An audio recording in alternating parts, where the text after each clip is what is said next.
my marriage, we had been married for like 8 years or so, and everything started crumbling there too, like a magnificent crumble. And I just felt like my marriage, all my hobbies, my identity was just coming out from under me. This episode is more than you would ever imagine. This episode will stay with me for the rest of my life. Hello, welcome, Why I Stay podcast. Here is our mission. Our mission is to strengthen faith and build community. It can feel really overwhelming to be a disciple of Jesus Christ in these days. It can feel like your faith is being battered from every side. And it also can feel very lonely as friends, families, spouses, leave, and you're left behind thinking, well, what's in it for me? How do I continue on? Do I want to be here? And I'm just grateful that you are here listening to this podcast. You are a part of our Why I Stay family. Even if you're feeling your faith being a little bit shaken, a lot of bit shaken, you are welcome here. There is no testimony too small. Today, we're going to be talking to Marla, Gale. And before we get into that, I just want to say that this episode is sponsored by the course that I have created for anybody who wants to be a podcaster. If you are feeling like God is telling you to start sharing the gospel or to start telling people how you file your tax returns, whatever the thing is that you feel like you want to create, I have made a course called Called to Podcast. Christians create a video podcast in 7 days or less. This course is 7 modules where you go day by day if you want, and it could even take you less than 7 days to make your podcast. So if that is something that you're interested in, check out the link below. All of the proceeds go straight back to this podcast to help spread God's word, God's love, and the faithful testimonies of Latter-day Saints just like you. So thank you for being here, and check that out and send it to anybody you know who might be wanting to start a podcast. Okay, guys, no more chit chat. Let us go, Marla, Gale. Hey guys, welcome back to the Why I Stay podcast. And today is kind of a fun little reunion for me and Marla here, especially because we found out that we knew each other back in our senior year of high school when we took part in this scholarship program, which is just like a facade for like a beauty pageant pretty much. I don't know if you felt that way, Marla. That's the truth. Like, it's like, oh, we can't really do beauty pageants in high school anymore. So what can we call it so we can continue? Anyway, so that is true. We met there and then met online as friends, but we didn't even make this connection until like yesterday. So we're excited to have you, Marla. Welcome to the podcast. Thank you. I'm so excited to be here. I love everything that your podcast is about. So really, I'm just so excited. Thank you. And guys, if you want to check out Marla's account, it's Gather Gems. Yeah. At Gather Gems, it's all about the gathering of Israel and jewelry that adds faith. So cool. Yeah. So important and cool. Okay, guys. So the way that this is going to work, if you're new to the podcast and you're new to the Why I Stay family, welcome home. We are a group of members around the world. We're becoming more and more diverse as this time goes on. But I'm just trying to gather people who still believe together. And today we've got Marla, who is here willing to share her testimony. But before we get into her experiences, we are going to do some rapid fire get to know you questions. So Marla, are you ready for the game show portion of this podcast? I am so ready. Here we go. Maybe. Marla, how old are you? I am 32.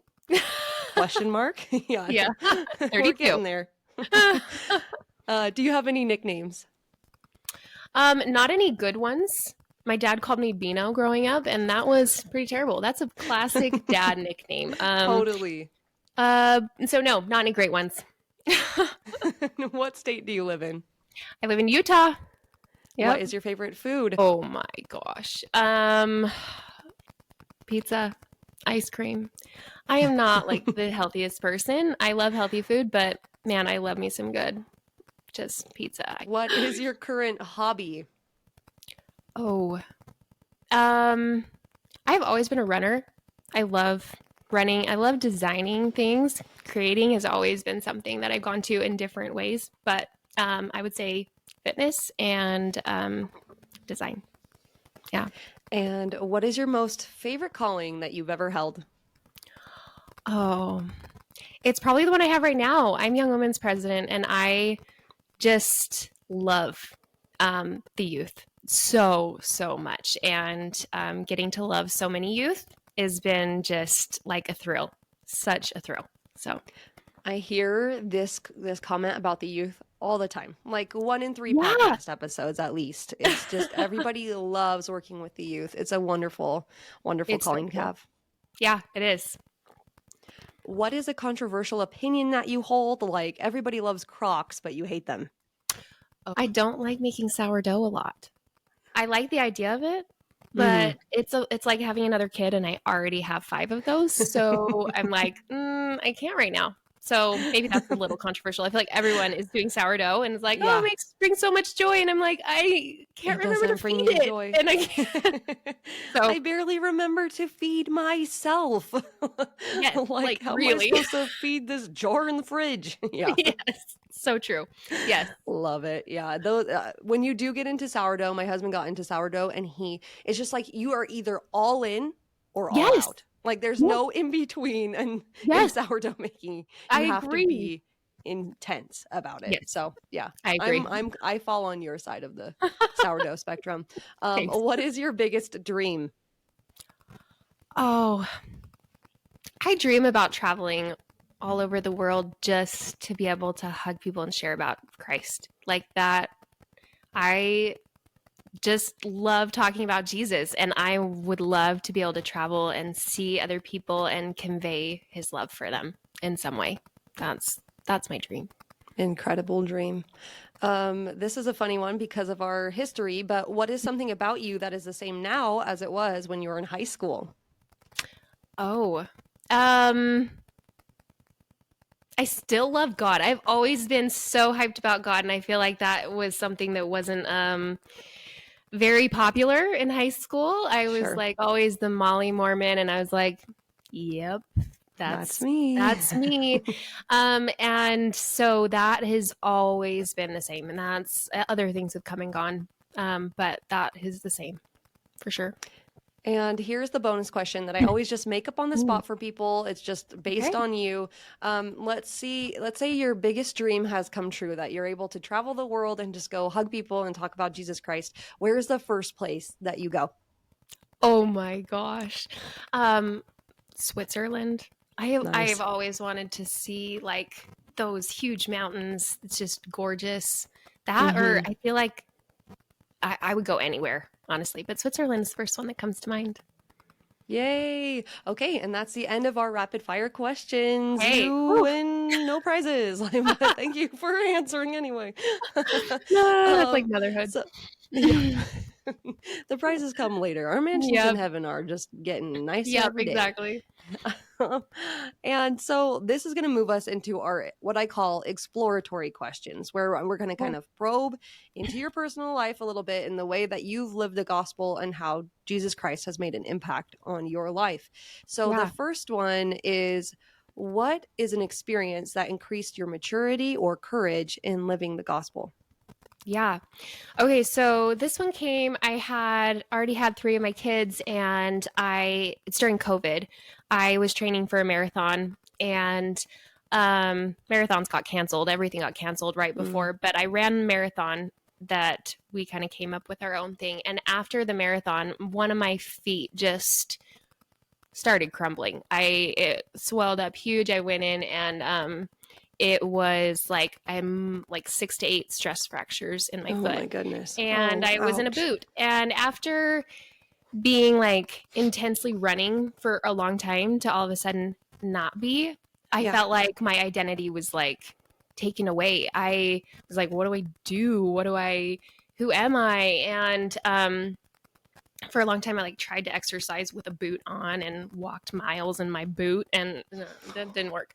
But finally, I like gave into it, and I and just started spending time with God. And at this same time, my marriage, we had been married for like 8 years or so, and it was like everything started crumbling there too, like a magnificent crumble.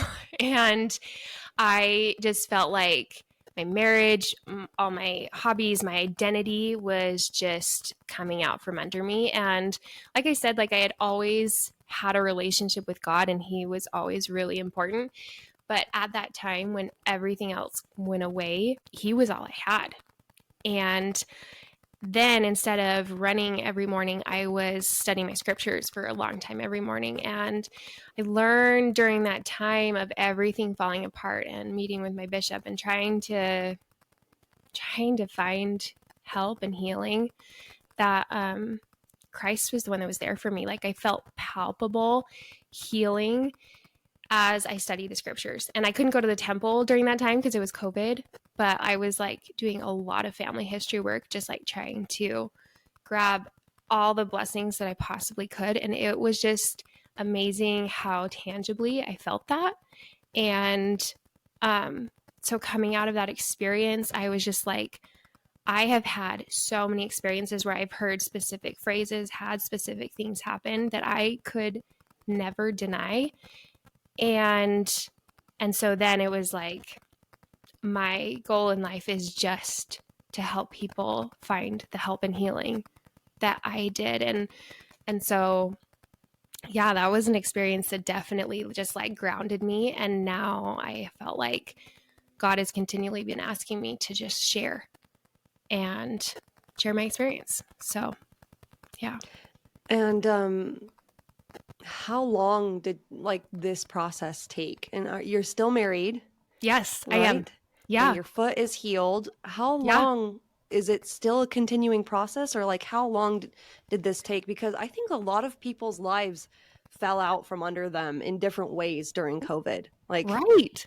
I felt the same, like I didn't have the same exact circumstances as you, but I felt a lot of those same feelings, and a ton of my spiritual growth came during those awful, like lonely, isolated times. So tell us a little bit more about like, how long did that take? And like, were there any did you just continually feeling him sustaining you? Did you make any changes in your life other than the morning scripture study? Tell us a little bit more about that. Yeah, so my foot kind of broke in June of 2020, and then my marriage kind of broke in July of 2020, and I was in a boot until like November, and then, Wow. but our marriage, it was like this thing clicked, and it probably took about 6 months, just to answer quickly.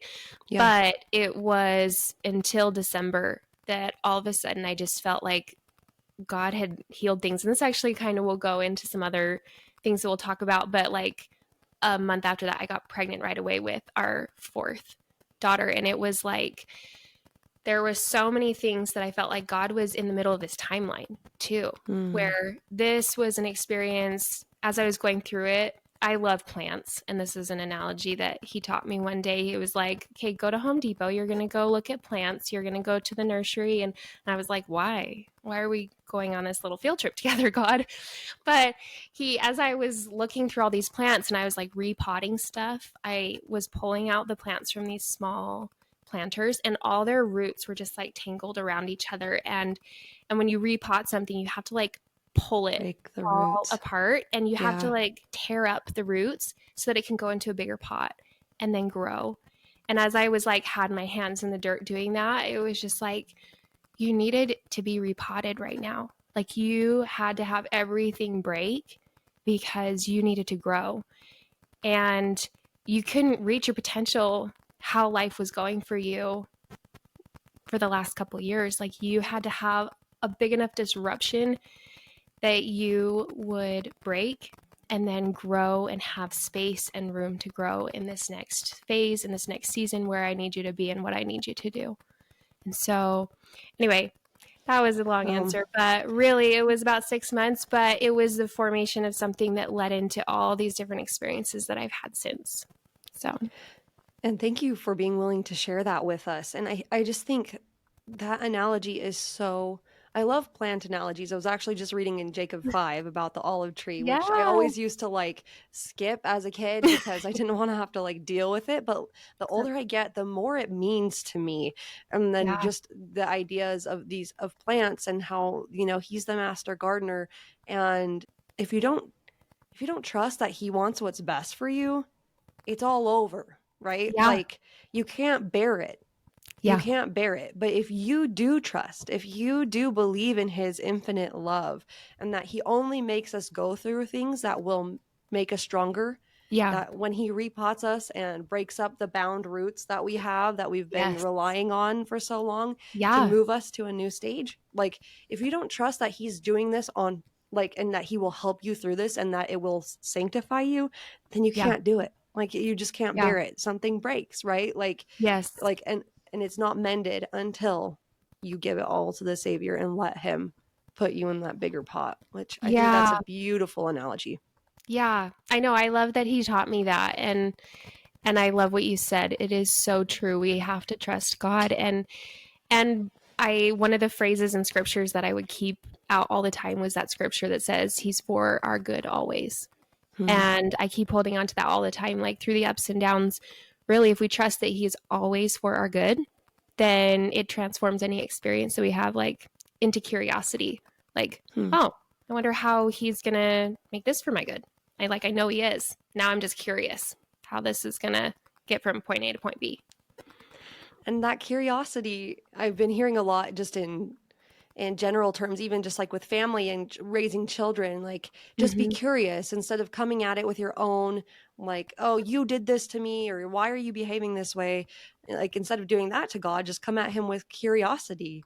You Yeah. know, why do I feel this way? Why was this, what's going to happen? How are you going to sanctify this? And sometimes our why questions don't get answered, but I think Yeah. we're okay if we can trust, like we going back to what you said, if we can trust him Yeah. as he's trying to heal us and grow us at the same time. Yes. I love that. So true. Beautiful example. Thank you so much for being willing to share that with us. Yeah, of course. Your next exploratory question is, tell us about a miracle you've seen in your life and how was the Lord's hand apparent? Yeah. Okay. This one I'm so excited. Because it's a year ago tomorrow, actually, that this all happened. So honestly, I'm really excited. Okay. So ever since I can remember, I have struggled with a mental disorder called trichotillomania, which that's a mouthful, but it is what I struggled with forever. And it's a mental disorder where you pull out hair all over your body obsessively. And I would go through different phases, and it always got worse during stressful times. Like when we moved when I was younger, I pulled out all my eyebrows, and that's when my mom was like, "Oh, you have no eyebrows. That's weird." Anyway, so there was these. This is something that I struggled with a lot, and after I had my fifth baby, you normally go through hair loss. That just happens. But this time, like I couldn't stop pulling out my hair, and it was really, really hard for me because I also have other things I need to get done in life. And it was like it was taking all of my mental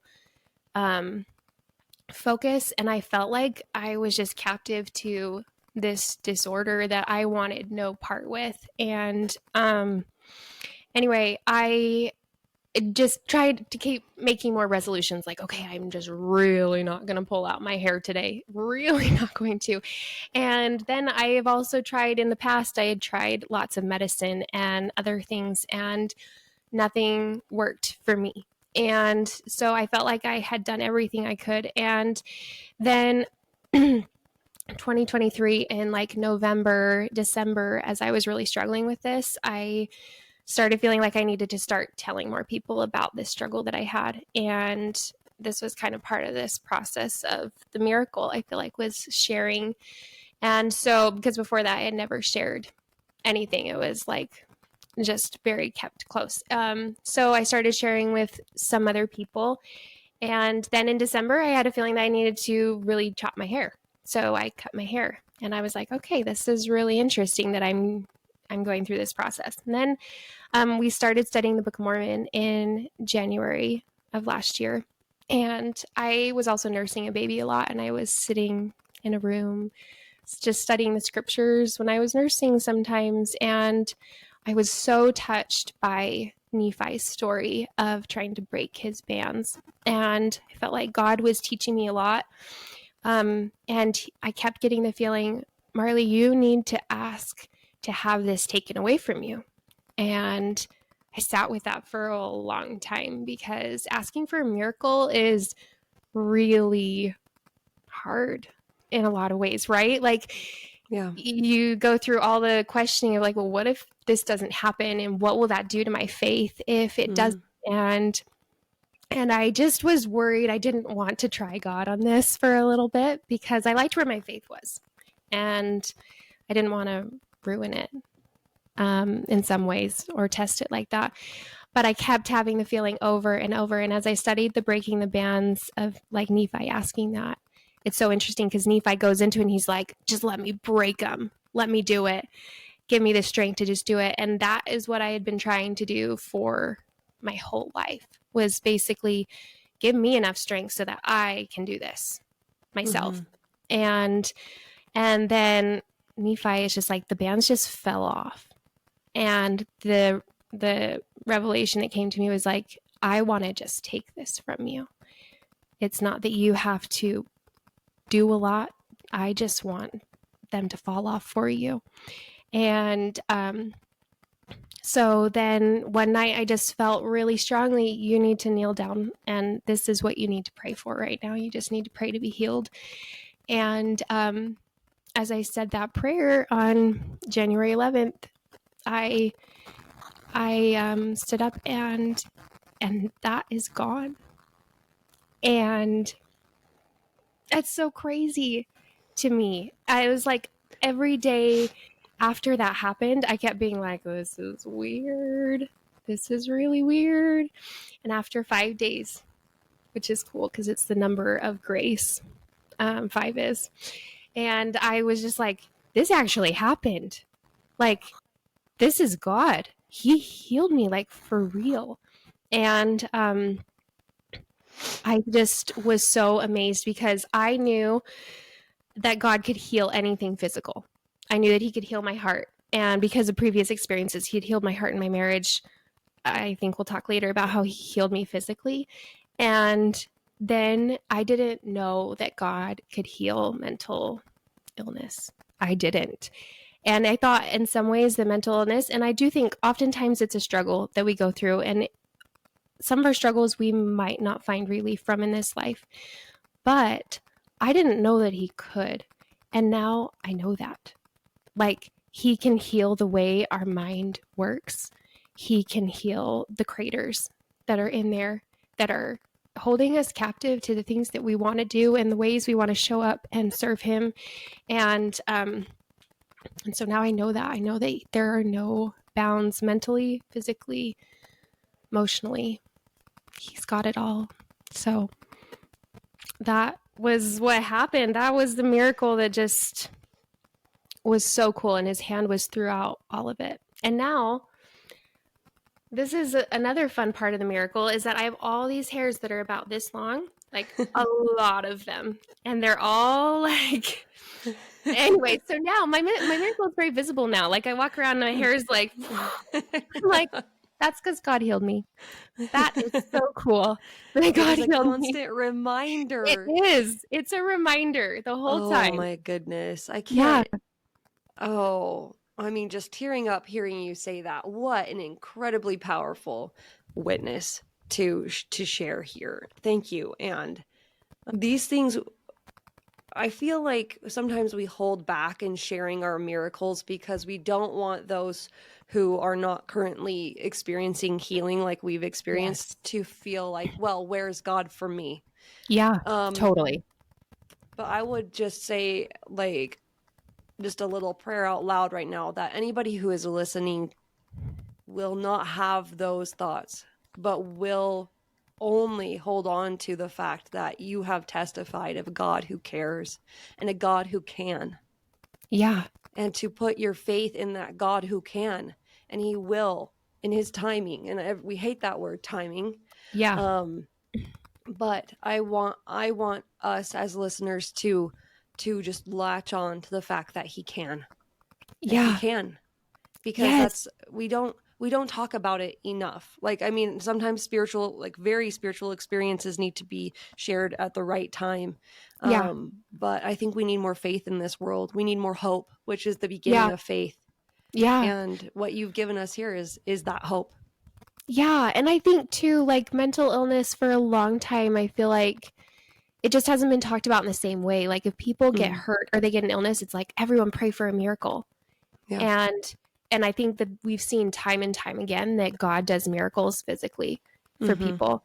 And I personally hadn't heard very many miracles of people struggling with mental illness and God healing them. And I feel like the conversation more in the world is like, okay, what help are you going to find from the world, and or tough it out? And while those things have a place, and I have tried those things also, and they may be the answer that someone needs. I love what God taught through this story to me, that just like you said, he can, like, it's an option, and it's something that we can talk about and be like, yeah, he could. It's true. Even just physically, a lot of people don't receive the miracle they want either for healing. Mm-hmm. And miracles for mental illness might not come in the way we want them either, but just knowing that he can is so, so powerful, like you said. Yeah, and I think that's the key, is that just remembering that he can, that he does love us, that he's there, that he's real, that we're trusting him to replant us in the pot that like we need to reach our potential. And I think the key, I guess the key is that you said what he taught you from this experience. This whole life is about teaching. It's Yeah. all about teaching. And so to receive a miracle without understanding the lesson that God is trying to teach you through it, is only a part of the miracle, and probably the lesser part, Yeah. right? Yeah. It's true, because I feel like the knowledge and seeing him in a bigger way was Yeah. the biggest blessing. I mean, that's the part I want to share. I mean, my hair is going to grow back in a couple years. It'll be the same length as my other hair. You know, it's not, it's that we can know him and see him more fully, and see that his power is greater than anything. And that's a question we can always ask, I think, is like, what am I supposed to be learning here? You know, Yeah. what are you teaching me, God? Yeah. And I love to focus on the things that I can like feel progress in, you know, like Yeah. what can I move forward in? And that is a question I've always felt like, what am I supposed to learn from this? Yes. I feel like those answers come a lot more readily than some of the other answers Yeah. that I'm looking for. Yes, definitely. Well, thank you for that. And I'm so excited to, I mean, I feel like we could talk about that forever. And I just, wow, I'm going to remember that example for the rest of my life. But the last question that we have for Yeah. you in your exploratories is, when have you had to go on faith because a prompting didn't make sense? And what did you learn? Yeah. Okay. This one I'm excited about. So my marriage crumbled, and then I felt like we got healed. Oh, that kind of healed, and immediately we got pregnant. After, it was like we felt like we needed to get pregnant, and we got pregnant that same cycle, which was just, anyway. Oh, God's hand was in all of it. And then, so that was January. I found out I was pregnant, and we scheduled to go down to Arizona to see some of my family in February, because I wanted to not feel terrible in Utah in the winter. So we went Yeah. down to Arizona, and 2 days after we got there, I started bleeding so much, just gushing. And I had never had a miscarriage or anything before then. And so I immediately was like, oh man, I'm miscarrying. Like, this is so sad. And we went to the hospital, and they found a heartbeat, and we were so excited. They said, okay, you have some subchorionic hemorrhages, which is basically like big pockets of blood in the lining of the uterus. And they said, if they're big, then they can create some issues. It can pull the placenta off the side of the uterine wall. Anyway, so we started meeting with specialists, and they said, oh yeah, these subchorionic hemorrhages are really large. And so they put me on bed rest. They said I couldn't go home. And so now we're just in Arizona for an undetermined amount of time. And then I was starting to feel peace about this. And the whole time, like, remember, I had gotten pregnant, and it had all felt very guided by God. And I had felt so strongly. And so I was like, okay, well, if I felt so strongly about this pregnancy, like, wow, why is this happening? You know, there's lots of hiccups happening already. Mm. And then one day I was driving with all my kids and I started gushing blood again. And that time I was like, you know what, it's going to be fine because, I've had this feeling it's going to be just fine. And so I went in, my husband was like, do you want me to go in? And I'm like, no, I'm sure they're just going to do an ultrasound and tell me to lay down more. It's going to be fine. And I go in and they did an ultrasound, and then it was a long time. And when the doctor came back in, she's like, I am so sorry. But you're going to lose this baby in the next day or so. We're just not sure. You've had a placental abruption. Your placenta is more than halfway off right now. And so it will just continue to grow and then the baby will pass. And I was unprepared for that information because if all this felt so guided, then why was this happening? And I felt really certain that this spirit. And so then I went home and we were just trying to prepare for losing the baby at some point. But they didn't know. And I went like a week and they were like, you can make a doctor's appointment, but you're not going to make it back here. We're going to schedule you for blood transfusions and all that. Well, anyway, in that time, I went a week and there was one day in particular when my stomach just hurt so bad. And the phrase kept coming back to me, your uterus is under construction right now. And I was like, okay. I laid back down and when I did go back to my first appointment and they were like, oh, you're here. It's like, yep, I'm here. And they did an ultrasound and the lady was so confused. She had me go to the bathroom and then come back in and do another ultrasound. And she was like, this is so weird. And they finally came back in. They were like, yeah, this is so weird. I don't know, but you just need to keep coming in. But I looked and the placenta was on the other side of my uterus. Now, the other side. And I was like, wait, didn't my uterus, wasn't my placenta on the other side? And they were like, oh no, it was just it's probably like the ultrasound tech's issue. I, in that moment, knew that God had changed my placenta and moved my placenta from one side of my uterus to the other. And at that time, it was fully functional. It was not torn. And I was just like, whoa. They had me stay in Arizona for multiple months because they didn't understand what had happened. But right before my birthday, I had this feeling, okay, we're going to just decide to go home. I feel like we're supposed to go home. I think they're going to decide that I'm better then. And the day before they said, yeah, you're good. Everything's fine. There's nothing wrong at all. And so I got back home with a completely healed uterus, placenta fully attached.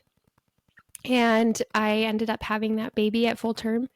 And the cool part, though, that I love about this story is when I had the baby, I was close enough with my OB that when I delivered the uterus, and when I delivered the placenta, she got the placenta out and you could see where it was torn and all the scars from that tear and how they had all healed. And that was just so cool to me. Like, God is our support and he is the life, and he made it so that my daughter could live. And that was just incredible to me. But there was so many experiences of trusting and in that moment also asking for a miracle of, I don't know what to expect with this. But in those moments, I would have specific scriptures, like the woman with the issue of blood in particular was help me go on faith of just reaching out. And it was like, just a little bit of faith. Just, it's okay if you're not ready to ask for the whole miracle right now, but just the littlest bit that you can muster. And that was enough. And And so, yeah, sometimes things don't look good, and doctors and people will tell you there's no point in having any faith at this point because it's done. It's a done deal. But with God, there's no done. Like, there's nothing too bleak. There's nothing too broken. There is nothing too much for him. And he can come in and do things that no one understands. I am blown away. I am blown away by these experiences. And just as you were talking here at the end, I just thought your gift and mission, I think, is to be a beacon of faith. Just hearing you speak and these literal bona fide miracles that have happened, it is wonderful, like wonderful to me to hear what God has done for you in your life, and we are so privileged to have had you share this with us. And I just am so touched. I literally will never forget this episode. Are you ready? Are you ready for the final question? Yeah, totally. Okay. Yes. Marla, why do you stay in the Church of Jesus Christ of Latter-day Saints? Oh, man. I stay because God has shown up so clearly in my life over and over and over. Put all these experiences that I just shared aside, but like small experiences over and over and over again that I could never deny. And so there might be questions that I have. There might be things that change that surprise me, or things that are unexpected that happen, but there is a whole humongous amount of things that have happened in my life that I could never deny. And those only make sense with God and in the Church of Jesus Christ of Latter-day Saints. And that's the place where I feel at home. My spirit feels at home, and where I feel alive and happy. And I just know that the Church of Jesus Christ of Latter-day Saints is his church. And come what may, I'll love it. And I'm just so happy that I get to be a member of it. Marla, thank you so much. It's been a privilege having you here on the podcast today. So thank you. Thank you a million times. Thank you. Yes, thank you so much for giving me an opportunity to share about God. He is really the one who did all of this. And so it's amazing what he does and all the stories we don't know. But he does just keep showing up over and over, and he will continue to. And if we watch, we will see him. Yes. Yes. Thank you, Lynzi. Thank you. Are you blown away? After we stopped recording, we just started talking about how her miracles were so big. She said, I've experienced small miracles too. And I said, I think we as a people, as Latter-day Saints, as members of this church, of God's church, we need to have more faith. The miraculous experiences of, the people in Joseph Smith's time, seeing angels, crossing the plains, having food, set out and delivered to them so they didn't starve. We can have those miracles. God is just waiting for us to have that faith, build our faith so that we can ask. And our faith is not reliant on whether he's going to answer it or not, but the fact that he can, that we have made covenants with the creator of the universe, and he can heal us. He can change us. He can bring miracles into our lives that science cannot explain. We are a part of his church, and we have claim on those types of blessings. Yeah, it might not turn out the way that we hope or expect, but it might. And that is the point. That is the part that we need to hold on to. It might. It can, because of the one we worship and follow. Think about that. Take that into your life. How can we as a people be more faithful and call down these blessings of heaven that God is just waiting to give us? Guys, I love you so much. Check out my podcasting course or send it to a friend you know who's needing to start a podcast. And I will see you next week. Thank you for staying with us. The Why I Stay podcast is a faith-based podcast exploring the lives and experiences of members of the Church of Jesus Christ of Latter-day Saints. This podcast is not produced or endorsed by the Church of Jesus Christ of Latter-day Saints, but we do love that church. All rights reserved. And a great big shout out to Fast Sounds from Pixabay for the amazing and jammin' intro-outro music. Thanks, guys.